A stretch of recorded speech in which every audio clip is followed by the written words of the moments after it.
7월 7일 화요일, 오늘 우리에게 주신 하나님 말씀은 열왕기상 9장 15절부터 24절까지 말씀입니다. 열왕기상 9장 15절부터 24절까지 말씀 함께 봉독합니다. 솔로몬 왕이 역군을 일으킨 까닭은 이러하니 여호와의 성전과 자기 왕궁과 밀로와 예루살렘 성과 하솔과 무깃도와 게셀을 건축하려 하였음이라. 전에 애굽 왕 바로가 올라와서 게셀을 탈취하여 불사르고 그 성읍에 사는 가나안 사람을 죽이고 그 성읍을 자기 딸 솔로몬의 아내에게 예물로 주었더니 솔로몬이 게셀과 아레펫 호론을 건축하고 또 바알랏과 그 땅에 들어있는 다드몰과 자기에게 있는 모든 국고성과 병거성들과 마병의 성들을 건축하고 솔로몬이 또 예루살렘과 레바논과 그가 다스리는 온 땅에 건축하고자 하던 것을 다 건축하였는데 이스라엘 자손이 아닌 아모리 사람과 헷 사람과 브리스 사람과 히위 사람과 여붓 사람 중 남아있는 모든 사람 곧 이스라엘 자손이 다 멸하지 못함으로 그 땅에 남아있는 그들의 자손들을 솔로몬이 노예로 역군을 삼아 오늘까지 이르렀으되 다만 이스라엘 자손은 솔로몬이 노예를 삼지 아니하였으니 그들은 군사와 그 신하와 고관과 대장이며 병거와 마병의 지휘관이 됨이었더라. 솔로몬에게 이를 감독하는 우두머리 550명이 있어 일하는 백성을 다스렸더라. 바로의 딸이 다윗 성에서부터 올라와 솔로몬이 그를 위하여 건축한 궁에 이를 때에 솔로몬이 밀로를 건축하였더라. 아멘. 이 말씀 하나님 말씀입니다. 오늘 하루의 삶도 말씀으로 또 기도로 시작하는 여러분의 삶 가운데에 하나님의 크신 은혜가 함께 하시기를 주님의 이름으로 축원합니다. 15절부터 28절까지는 솔로몬의 그 활발한 이제 건축 사업, 성전 건축하고 왕궁 건축하고 이제 그 이외에 다른 그 건축 사업들 또 대외적인 이 교역에 대한 이야기들을 쭉 하고 있습니다. 그리고 그 이야기들을 보면 솔로몬 왕국의 아주 최전성기를 보내고 있는 것을 볼 수가 있어요. 그 가운데 이제 24절까지는 솔로몬이 이 안정된 군사력과 경제력을 바탕으로 성전과 왕궁 이외에 이제 다른 건축물들을 다른 그 여러 곳에 건축물을 건축하고 있는 것을 볼 수가 있습니다. 먼저 오늘 보면 15절 말씀 보면 솔로몬이 역군을 일으킨 까닭을 설명하고 있어요. 역군, 부역군이죠. 사실 5장에서 온 이스라엘 가운데에 3만 명의 역군을 모으는 그 장면이 나옵니다.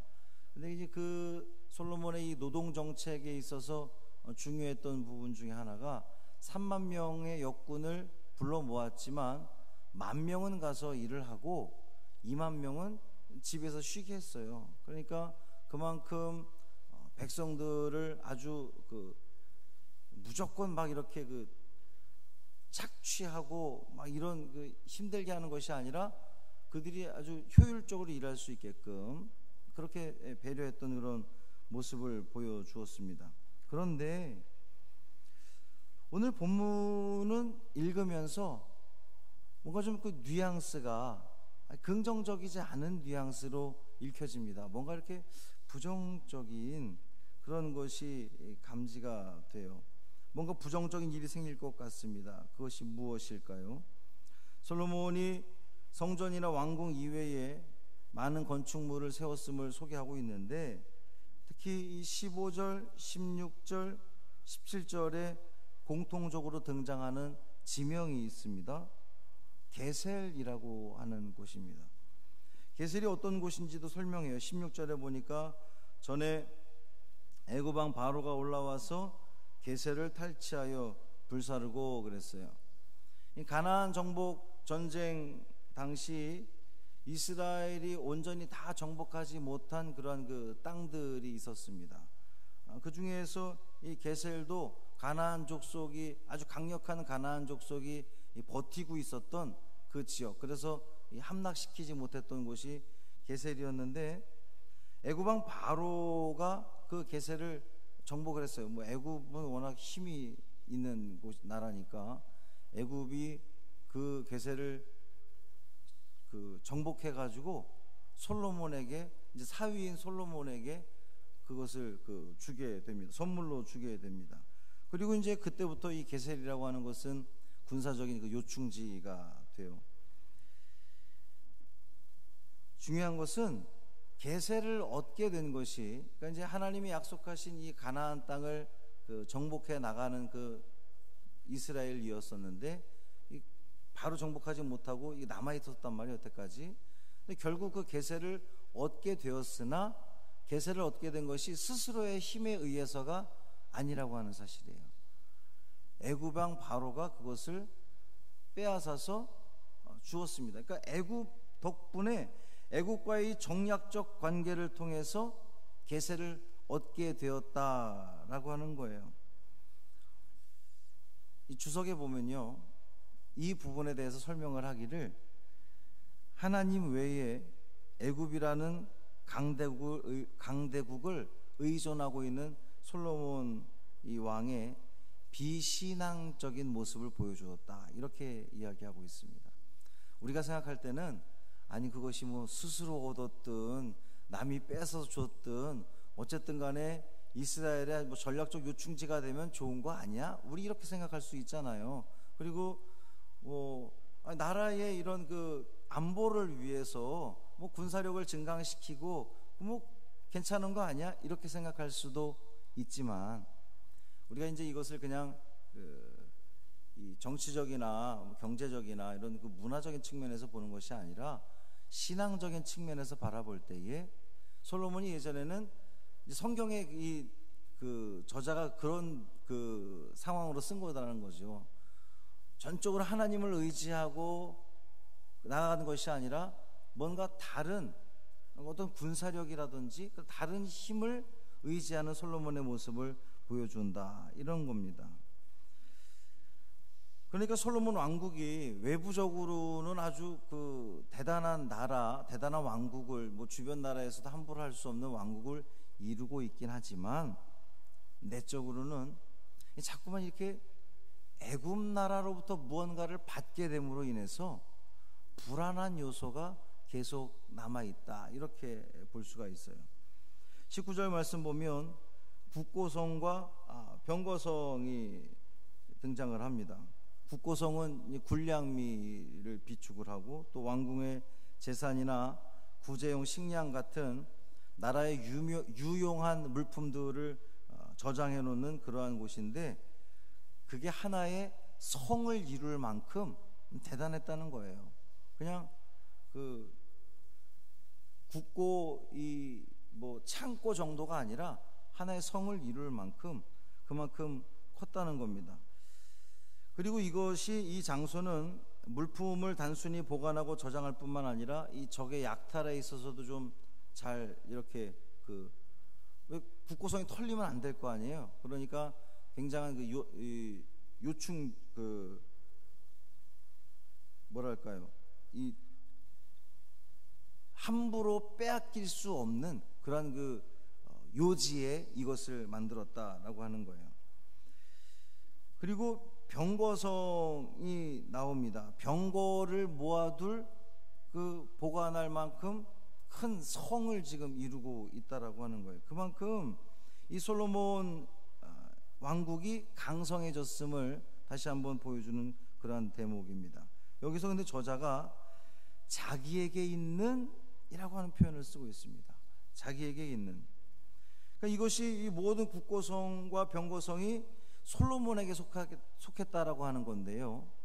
이거 뭐 우리가 또 다른 측면에서 본다면 아니 당연히 국고성과 병거성이 왕에게 속한 것은 당연하지라고 말할 수 있지만 이 본문의 저자가 굳이 자기에게 있는, 그러니까 솔로몬이 하나님께 더 나아가서 기도하고 하나님께 매달림으로 어려움들을 뭐 나라들을 다스리는 것이 아니라 뭔가 좀 이 물질적인 또 군사적인 이런 것들을 의지하는 그런 것, 자기에게 있는 것을 의지하는 그런 뉘앙스를 지금 보여주고 있다라고 하는 거예요.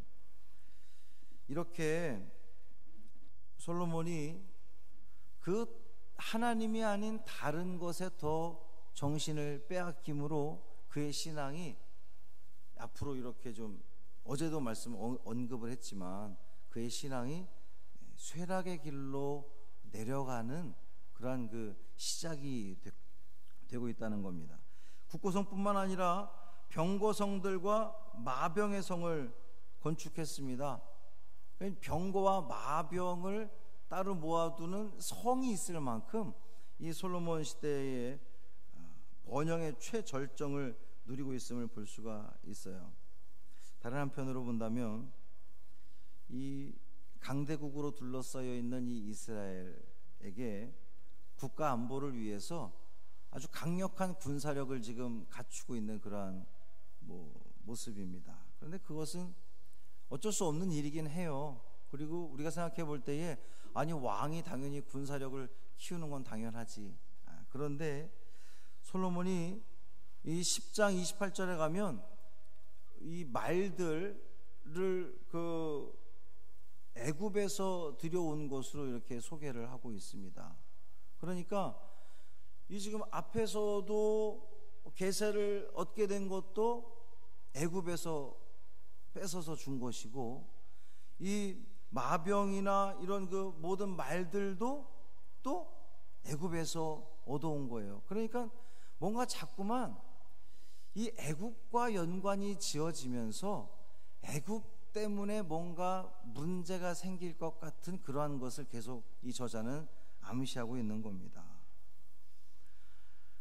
하나님만을 온전히 의지하는 것이 아니라 이방 나라, 애굽 또 다른 나라, 다른 또 힘 이런 것들을 자꾸만 의지하는 솔로몬의 이 모습, 솔로몬의 신앙의 쇠퇴와도 연관이 있다라고 하는 거예요. 하나님을 전적으로 의지하기보다는 세상의 힘을 의지하려고 하는 그러한 솔로몬의 모습을 엿볼 수 있다라고 하는 겁니다. 결국 이제 이 모든 것 때문에 그 부역이 더욱 심해졌죠. 그러니까 자꾸만 국고성이니 병거성이니 확충하고 성 짓고 또 곳곳에 이런 것들을 짓다 보니까 백성들은 자꾸만 나와서 힘들게 일을 하게 되는데 결국 나중에 그것이 뭐의 단초가 됩니까? 나라가 분열하는 단초가 돼요. 솔로몬 사후에 솔로몬이 죽고 난 뒤에 남북이 이제 분열되는 그 시작이 됩니다. 이스라엘 백성들이 솔로몬 아들에게 찾아와 가지고 우리에게 아버지가 우리에게 했던 그 부역들을 좀 이제 좀 줄여달라라고 이렇게 요구하는 장면이 나옵니다. 그만큼 초반에는 3만 명 중에 10,000명은 일하게 하고 2만 명은 가서 쉬게끔 해서 이 로테이션을 통해서 백성들을 조금이라도 좀 배려하려고 했던 솔로몬의 이 노동 정책이었는데 이제는 뭔가 좀 달라진 모습을 보여주고 있단 말이죠. 사랑하는 성도 여러분, 오늘 하루 또 우리가 말씀 가운데 시작을 하고 또 기도 가운데 시작을 하는데 여러분은 무엇을 의지하며 살아갑니까? 하나님을 의지하며 나아가는 여러분이 되기를 바랍니다. 세상 살면서 다 필요하죠. 솔로몬이 지금 그 구축하려고 했던 군사력이든 경제력이든 다 나라를 운영하기 위해서 필요하죠. 그러나 무엇보다 중요한 것은 이 이스라엘은 하나님이 다스리는 신정왕국 아닙니까? 그러면 더욱 하나님께 어떻게 하면 최선을 다할까 거기에 집중해야 되는데 지금 그렇지 못한 모습을 솔로몬이 보이고 있는데 우리의 모습은 어떠한지 돌아봐야 된다라고 하는 거예요. 우리도 삶을 살아가면서 우리에게 필요한 것들 채우는 거 필요합니다. 그러나 우리가 그 채우고 갖추려고 하는 것 그 이상으로 거기에 우리가 집중하는 것이 아니라 거기에 집중하느라 하나님을 바라보는 그 신앙이 잃어버리진 않는지 그것이 쇠약해지진 않는지 돌아보는 오늘이 되기를 바라고 더욱더 하나님만 의지하는 내가 되겠습니다. 우리가 물론 최선을 다해서 우리 직장 생활하고 삶을 살아가지만 무엇보다 더 중요한 것은 하나님을 향한 그 중심, 그 마음은 우리가 흔들리지 않기를 원합니다. 기도하고 간구하는 이 새벽이 되기를 주님의 이름으로 축원합니다. 할렐루야. 살아계신 아버지 하나님 고맙습니다. 하나님의 은혜 가운데 주님께서 오늘도 우리를 깨워주셔서 이 새벽에 나와 주님을 찬양하고 또 말씀 가운데 하루를 시작하게 하시니 고맙습니다. 하나님, 처음 마음과 달라졌던 솔로몬의 모습을 바라봅니다. 우리의 모습은 어떤지 돌아보게 하여 주옵소서. 우리도 그 처음 사랑, 첫사랑, 또 처음의 믿음 온전히 유지하고 있는지 돌아보는 우리가 되게 하여 주옵소서.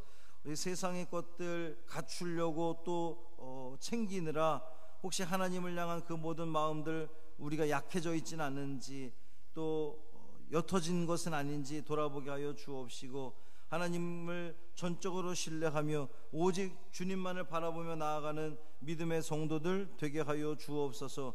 하나님이 아닌 세상의 힘 가지고는 절대로 우리는 세상 속에서 승리할 수 없다는 것을 다시 한번 깨닫게 하여 주옵시고, 오직 주님 안에서만 살아낼 수 있는 믿음의 성도들 되게 하여 주옵소서. 육신의 질병을 가지고 있는 우리 연약한 성도들이 있습니다. 주님 붙들어 주옵시고, 주님께서 힘 주시고 주님께서 붙들어 주셔서 그 모든 어려움 속에서 이기게 하시고 승리하는 귀한 성도들 되게 하여 주옵소서. 감사드리며 우리 주 예수 그리스도의 이름으로 간절히 축복하며 기도합니다. 아멘.